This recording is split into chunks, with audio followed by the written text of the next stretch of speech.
Ini adalah episode ketiga. Pada 2 episode sebelumnya, kita sudah menjawab 3 dari 10 argumen yang selama ini membuat kita yakin bahwa bumi berbentuk bola. Pada episode ini, kita akan membahas topik nomor 4 dan 5, yaitu soal teori bumi mengelilingi matahari dan gravitasi Newton yang merupakan landasan dari seluruh dogma sains modern. Kita mulai dengan topik keempat, tentang persepsi bahwa Galileo membuktikan teori heliosentrik atau bumi mengelilingi matahari. Manusia sudah ribuan tahun mengamati alam semesta. Apa yang mereka lihat adalah sama dengan apa yang kita lihat saat ini jika otak kita tidak dijejali dengan berbagai propaganda sebelumnya. Jangan sekali-sekali meremehkan para astronom kuno, karena merekalah kapal laut bisa menyeberangi benua tanpa kompas hanya dengan melihat formasi bintang. Zodiak yang Anda pakai sekarang merupakan hasil pengamatan mereka. Mereka mampu menghitung gerhana secara akurat. Jika Anda melihat situs resmi NASA, perhitungan astronom kuno masih digunakan sampai sekarang. Mereka mampu menghitung pergerakan bintang selama 25.000 tahun yang disebut sebagai The Great Platonic Year. NASA pun masih menggunakannya sampai sekarang. Jika kita melihat langit, kondisinya persis seperti di planetarium, bahwa kita dan bumi ini diam. Bintang-bintang berputar mengelilingi kita pada langit yang berbentuk kubah. Semua bintang berputar, kecuali satu yang posisinya tak pernah berubah, yakni bintang utara atau North Star. Para astronom kuno memandang bahwa bintang utara terletak pada titik puncak yang merupakan poros kubah. Itu sebabnya bintang utara posisinya tetap, dan bintang-bintang lain posisinya berputar. Kondisi bumi datar dengan langit berbentuk kubah merupakan kosmologi yang umum pada agama-agama besar di dunia.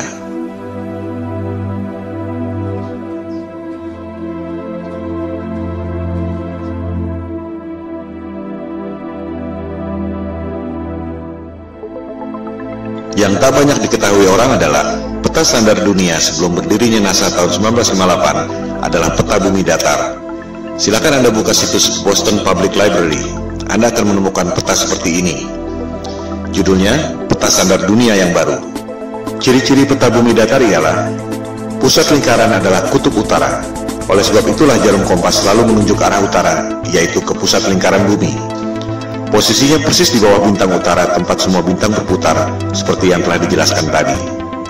Pulau-pulau dan benua-benua tersebar mengelilingi pusat lingkaran, yakni kutub utara. Sehingga, jika kita terbang dari barat ke timur, akan kembali ke tempat semula di barat, sesuai arah jarum kompas yang selalu menunjuk arah utara, yakni pusat lingkaran bumi.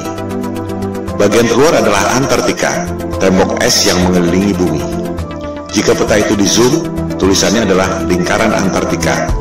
Tak ada kutub selatan pada peta bumi datar. Antartika bukan benua, melainkan tembok es yang mengelilingi bumi. Boston Public Library itu masih menyimpan arsip peta-peta bumi datar yang merupakan peta standar dunia sebelum NASA didirikan tahun 1958. Antartika bukan benua. Jika di zoom, tulisannya Impassable Ice atau tembok es yang tak dapat dilewati. Kita akan membahas soal tembok es Antartika ini pada episode berikutnya.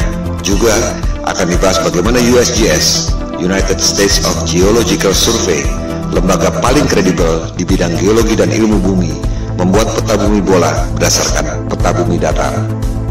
Anda bisa cek sendiri di situs USGS. Pembuatan peta bumi datar menjadi bumi bola disebut azimuthal equidistant dengan menggunakan rumus matematika yang dibuat oleh Al-Biruni, cendekiawan Muslim 1000 tahun lalu. USGS menerangkan bahwa peta bumi datar merupakan dasar yang akurat untuk membuat peta atlas nasional Amerika Serikat untuk mengukur jarak penerbangan dan menentukan arah antena. Bahkan, disebut pula bahwa peta bumi datar merupakan dasar pembuatan logo PBB tahun 1945. Inilah realitas peta dunia sebelum dibentuknya NASA tahun 1958. Silakan Anda perhatikan logo PBB. Kutub utara adanya di tengah lingkaran. Benua-benua mengelilingi pusat lingkaran. Tak ada kutub selatan alias Antartika di logo PBB. Yang ada ialah tembok es yang mengelilingi bumi datar. Anda pun bisa cek sendiri video resmi yang diterbitkan oleh Gedung Putih Amerika Serikat. Terlihat di situ ruang rahasia Presiden Kennedy yang menjabat sampai tahun 1963 menggunakan peta bumi datar di ruang kerja rahasianya. Kita akan membahas hal ini pada episode 4 setelah episode 3 ini. Kembali pada kosmologi bumi datar. Teori bumi pusat alam semesta ini disebut geosentrik, menjadi bagian dari sains sejak dipaparkan oleh ilmuwan Yunani kuno Ptolemy. Ia menghitung dengan rumus matematika secara cermat tentang pergerakan benda-benda langit mengelilingi bumi. Perhitungan Ptolemei sangat akurat, sampai sekarang masih sering dibuatkan model komputernya. Hasil pergerakan planet-planet mengelilingi bumi menghasilkan pola yang disebut geometri suci atau sacred geometry, the golden ratio. Ketika itu, manusia menempatkan scientia atau pengetahuan di bawah sapientia, divine wisdom. Demikian halnya dengan penerus Ptolemei, yakni cendekiawan Muslim Ibnu Sina. Ia mengemukakan tesis tentang langit ketujuh dan seterusnya sebagai lapisan kubah celestial atau kubah bumi itu.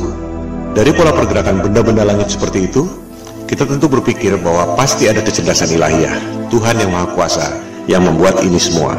Bahwa ruh dan kecerdasan kita berasal dari atas, yaitu kecerdasan transendental. Hal itu yang tak diinginkan oleh sains modern yang mempropagandakan bahwa alam semesta terjadi secara acak atau random. Kecelakaan kosmik dalam galaksi mati yang tak bertuhan, di mana kecerdasan Anda berasal dari bawah, yaitu evolusi dari submolekul. Teori bumi mengelilingi matahari juga sudah ada sejak 2500 tahun lalu.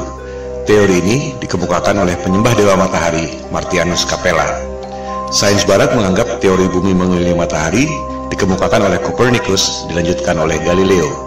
Padahal Copernicus dalam bukunya mengatakan bahwa ia sangat dipengaruhi oleh Martianus Capella, tokoh pagan alias musyrik penyembah dewa matahari yang hidup 2000 tahun sebelumnya. Kebanyakan orang berpikir bahwa Galileo membuktikan teori bumi mengelilingi matahari, seolah Galileo dihukum oleh otoritas agama karena mengatakan kebenaran, bahwa agama adalah buruk, saintis adalah pahlawan. Padahal yang terjadi justru sebaliknya.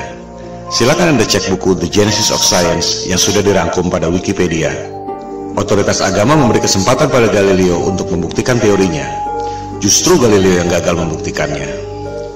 Pembuktian saintifik yang gagal dilakukan oleh Galileo ini disebut stellar parallax, yang masih dilakukan orang sampai sekarang. Sederhananya seperti ini. Jika Anda berdiri di posisi A, melihat pucuk pohon C, akan terlihat bahwa pucuk pohon C itu seolah berada di depan tebing X. Jika Anda berdiri di posisi B, melihat pucuk pohon yang sama, akan terlihat bahwa pucuk pohon C itu seolah berada di depan tebing Y. Padahal sebenarnya pohon dan tebingnya tidak berubah. Yang berubah adalah posisi dan sudut pandang Anda. Analogi sederhana itu diterapkan pada sudut pandang kita lewat teleskop jika betul bumi berputar mengelilingi matahari dalam 12 bulan. Ketika bumi berada di posisi A, katakan pada bulan Januari, kita melalui teleskop akan melihat bintang C, posisinya ada di depan rasi bintang X. Setengah tahun kemudian, misalnya pada bulan Juli, kita melalui teleskop akan melihat bintang C, posisinya ada di depan rasi bintang Y. Sederhana bukan? Pengujian stellar parallax ini yang dilakukan oleh Galileo dengan menggunakan teleskop. Hasilnya gagal. Rasi bintang tidak berubah. Artinya, buminya diam, tidak berputar mengelilingi matahari. Hal ini yang tidak diajarkan di sekolah. Seolah-olah Galileo dihukum karena menyampaikan kebenaran. Padahal ia gagal membuktikan teorinya. Galileo marah dan menyerang Paus Urban VIII lewat buku Dialogue Concerning the Two Chief World Systems. Jadi, sebenarnya ia dihukum karena pemberontakan politik, bukan karena sains. Disinilah kebohongan sains modern dimulai. Teori bumi mengelilingi matahari diajarkan di sekolah-sekolah Eropa sejak abad ke-16, meski sebenarnya belum terbukti. Bahkan ketika itu belum ada teori gravitasi. Ini merupakan konsekuensi politik Eropa abad pencerahan yang ingin lepas dari otoritas agama. Percobaan stellar parallax ini terus dilakukan sampai berabad-abad kemudian. Terakhir dilakukan oleh NASA dan Harvard University. Silakan Anda cek, hasilnya ada di perpustakaan Harvard University.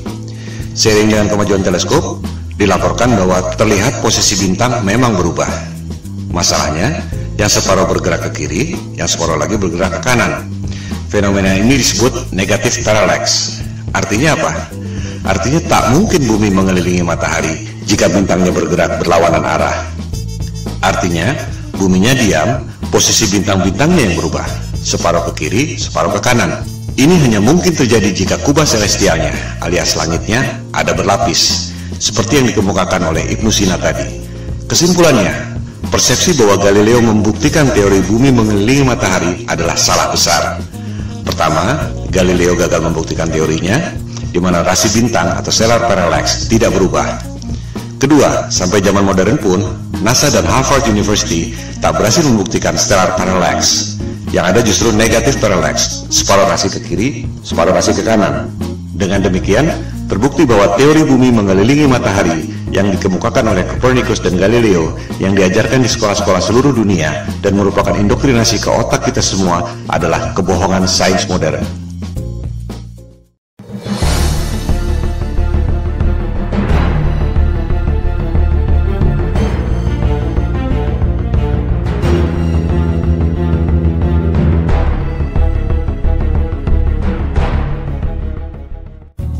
Teori gravitasi adalah fondasi utama yang merasionalkan teori bumi bola mengelilingi matahari. Kita tidak jatuh meski posisi kepala kita di bawah dan kaki kita di atas karena gravitasi. Kita tidak terlempar meski bumi berputar mengelilingi matahari karena ada gravitasi. Tapi, bisakah Anda menjawab mengapa air laut bisa nempel seperti kena power glue sementara balon gas bisa terbang? Bisakah Anda menjawab apa yang membuat matahari punya gravitasi sehingga mampu menarik planet-planet mengelilinginya? Kalau Anda bisa menjawab, silakan ajukan ke Komite Nobel. Sebab Einstein pun sudah berusaha menjawabnya dengan teori relativitas dan ia tak dapat hadiah Nobel untuk itu.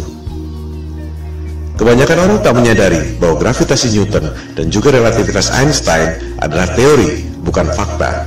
Mari kita buktikan.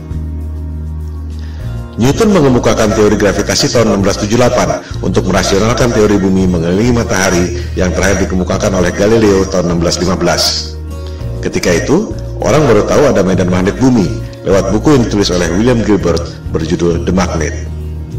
Yang dimaksud The Magnet di sini adalah medan magnet bumi yang membuat jarum kompas selalu menunjuk arah utara. Gilbert mengatakan bahwa bumi ini seperti medan magnet raksasa. Lewat legenda apel jatuh ke kepala Newton, ia berasumsi dan berteori bahwa benda jatuh karena gaya tarik bumi. Persis seperti medan magnet membuat jarum kompas menunjuk arah utara. Padahal, jika kita ganti jarum kompas dengan kayu, maka medan magnet bumi tak dapat menariknya. Dari situ, untuk mendukung teori bumi mengelilingi matahari, Newton berasumsi dan berteori bahwa planet-planet mengelilingi matahari karena gravitasi. Ia pun membuat rumus gravitasi yang terkenal itu. Rumusnya memang benar, menghitung massa dua buah benda, jarak, dan gayanya. Tapi itu tidak membuktikan bahwa bumi punya gaya tarik. Silakan Anda cek, Newton tak dapat membuktikan mengapa apel jatuh ke kepalanya secara vertikal, tapi bumi terkena gravitasi matahari, berputar keliling-keliling, tak ada habisnya. Sebuah fenomena bisa dijelaskan lewat penjelasan saintifik yang berbeda. Mari kita ambil beberapa contoh. 1. Fenomena elektron berputar mengelilingi inti atom. Apa penyebabnya? Newton akan menjawab gravitasi, persis seperti bumi mengelilingi matahari. Betul? Jelas salah. Niels Bohr, ilmuwan penemu kuantum leap dalam atom, mengatakan bahwa itu disebabkan oleh elektromagnetik, bukan gravitasi. Tak ada gravitasi pada atom. Rumus gravitasi Newton sama sekali tak bisa diterapkan untuk menghitung pergerakan atom. Di sini letak inti masalahnya. Ketika Newton hidup, ia tak tahu ada elektromagnetik. Oleh sebab itu ia berasumsi bahwa planet mengelilingi matahari karena gravitasi. Contoh kedua, fenomena matahari dan bulan berjalan pada porosnya. Apa penyebabnya? Newton akan menjawab gravitasi. Memang itu tujuan ia mengemukakan teori gravitasi. Nikola Tesla akan menjawab elektromagnetik. Persis seperti elektron berputar mengelilingi inti atom, suatu hal yang belum diketahui Newton selama hidupnya.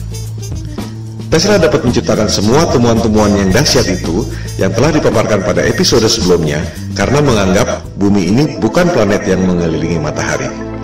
Bumi adalah pusat alam semesta yang memiliki energi dahsyat, termasuk menggerakkan matahari, bulan, dan bintang-bintang pada kubah celestial. Ia pun mengatakan matahari dan bulan digerakkan secara wireless oleh medan elektromagnetik yang ada di ether.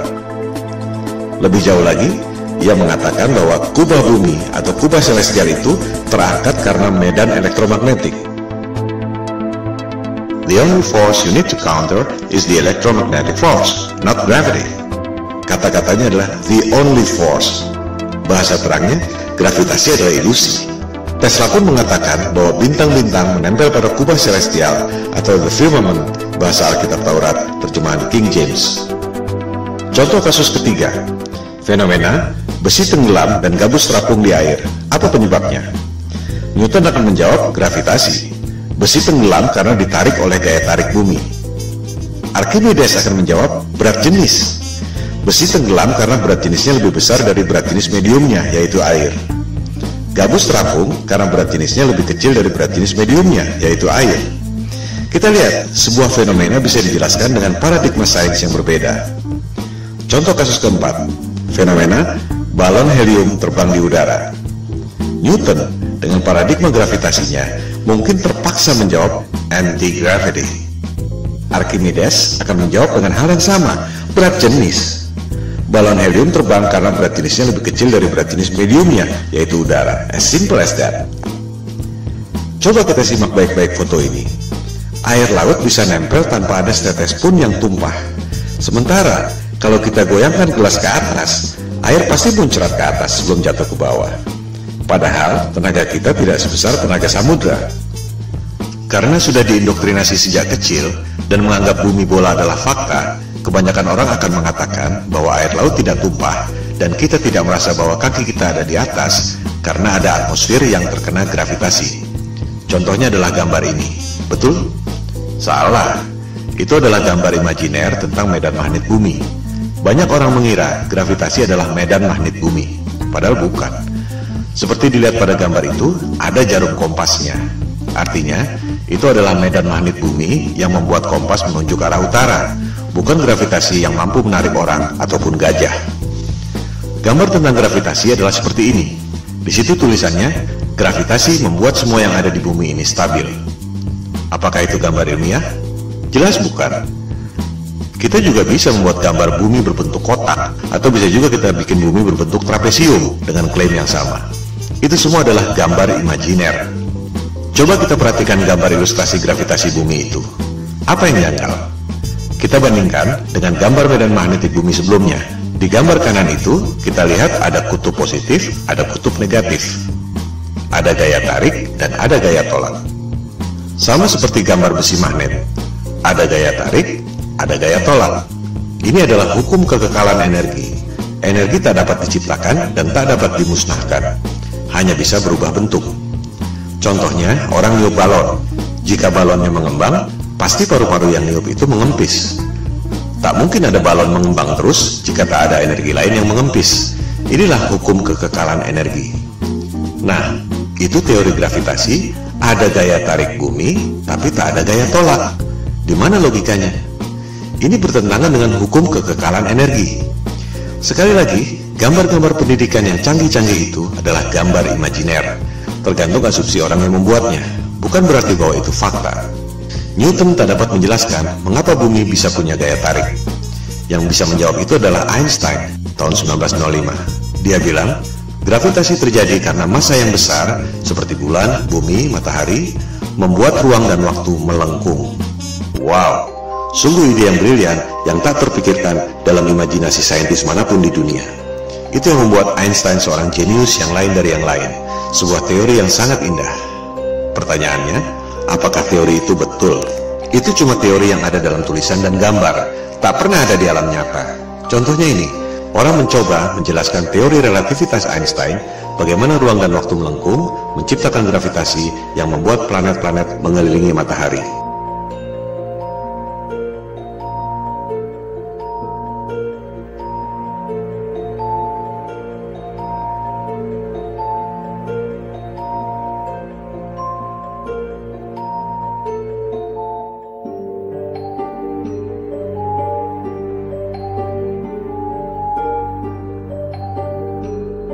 Kita lihat, tetap saja bola-bola yang kecil itu jatuh kan? Tak mungkin ada benda berputar-putar terus selama ribuan tahun. Ini semua adalah teori ilusi, dan orang sedunia terpesona dengan pertunjukan sulap itu. I hate to say this, but there's no such thing as the force of gravity. Well, I wish I didn't know that.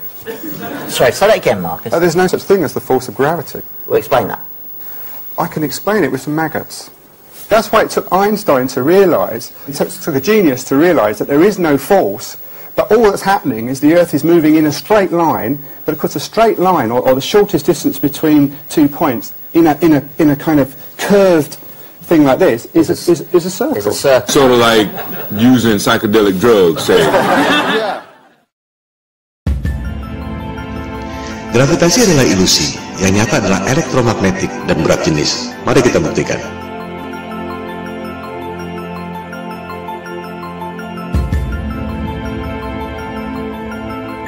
Jadi, betul kata Tesla. Satu-satunya gaya yang harus kita hadapi adalah elektromagnetik, bukan gravitasi. Elektromagnetik bisa kita buktikan lewat benda-benda nyata, bukan cuma gambar-gambar konsep imajiner seperti gravitasi. Huge alternating electric current. On top is a 1 kilogram aluminium plate. So we hear this noise. What's that noise? It's the vibration of the plate because it's vibrating at 2 times the frequency of this one. Whoa!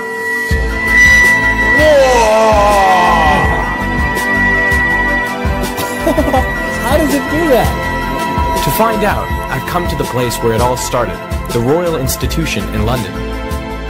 Ini semua bermula dari abad pencerahan Eropa, di mana kelompok Freemason atau penyembah iblis yang kebanyakan adalah para intelektual, raja-raja, bangsawan, dan aristokrat ingin menggantikan peran agama dan ketuhanan untuk menguasai umat manusia di dunia. Mereka tidak melakukannya dengan tentara seperti Genghis Khan atau Alexander yang Agung. Kaum Freemason melakukannya lewat intelektual, propaganda, dan mind control. Bermula dari teori bumi mengelilingi matahari. Supaya kelihatan masuk akal, dibuatlah teori gravitasi. Padahal benda jatuh ke bumi karena berat jenis, dan benda bisa berputar-putar dalam orbit karena elektromagnetik. Untuk membuktikan bahwa gravitasi itu nyata, Einstein membuat teori relativitas. Ruang dan waktu melengkung dan membuat gravitasi. Padahal, kalau konsep itu dibuktikan lewat benda, terbukti bahwa benda-benda yang kecil-kecil itu pasti jatuh juga ke benda yang besar. Supaya kelihatan rasional, dibuatlah asumsi baru. Ada kekuatan maha dahsyat yang membuat benda itu berputar-putar, yaitu Big Bang. Apakah Big Bang itu fakta?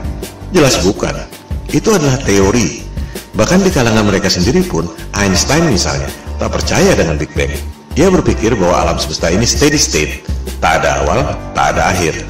Big Bang dan gravitasi adalah Tuhan palsu sains modern. Semua pertanyaan yang tak terjawab dilemparkan pada dua hal itu. Media-media dan dunia pendidikan mempropagandakan teori Big Bang seolah fakta, lengkap dengan gambar-gambar canggih yang sebenarnya cuma imajiner. Berikut usia alam semesta 14 miliar tahun yang sebenarnya cuma perhitungan matematika berdasarkan asumsi. Oleh sebab itulah Tesla mengatakan, para saintis ini hanya menghitung matematika dari rumus ke rumus, dan akhirnya menciptakan struktur yang tak ada hubungannya dengan realitas. Model alam semesta berdasarkan asumsi matematika itu, jika asumsi dasarnya salah, maka semuanya runtuh. Gravitasi adalah ilusi, yang nyata ialah elektromagnetik dan berat jenis. Oleh sebab itulah, Goethe, intelektual terkenal dari Jerman, mengatakan bahwa gravitasi Newton itu adalah mistisisme sains. Newton menipu diri sendiri. Saya mengutuknya. Itu adalah kosmologi orang gila, kata Goethe. Dengan demikian, kita tutup argumen kelima yang membuat kita sebelumnya yakin bahwa bumi ini berbentuk bola. Gravitasi Newton adalah teori, ilusi, konsep imajiner berupa gambar-gambar yang tak pernah bisa dibuktikan lewat benda.